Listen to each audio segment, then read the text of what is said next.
Hi everyone, welcome back to another tutorial of TechQuest. I'm back with a new video, and in this video I'm going to be showing you the steps on how to download TikTok on PC. So I'm going to be showing you a different method on how you can do it. Make sure to watch this video till the end and follow the instruction as guided. So the first method what you can do is, in order to download TikTok on PC, is that you can visit the official website of TikTok on your web browser.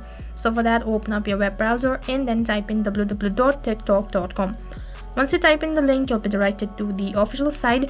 Once you're on the official site, you need to click on the share button that will be located right on top on the search bar. As you click on the share button, a list of options appears, and from the list you need to click on save page as. Now save the page on your computer as a web page of TikTok, and save the web page on a desktop so that you can open it at once. Once you're done with this process, and after that you can log in into your account. And that was one of the methods on how you can download TikTok on PC. So next step what you can do is you can download BlueStacks on your PC. So launch the BlueStacks on your PC. After that, you need to log in through BlueStacks using your Google account. After you're done setting up BlueStacks, next thing you need to do is open up the Google Play Store app from the dashboard.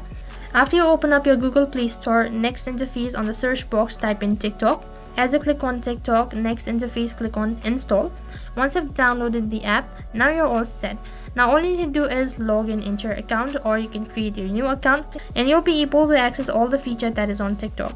And that is how you can download TikTok on PC. And in case if you don't want to create or log in into your TikTok, then you can do that as well without signing in. You can also watch the videos on TikTok. So that is how you can download TikTok on PC. That is all for this video. I hope the video was helpful. Make sure to like, share and subscribe to our channel. Thank you for watching.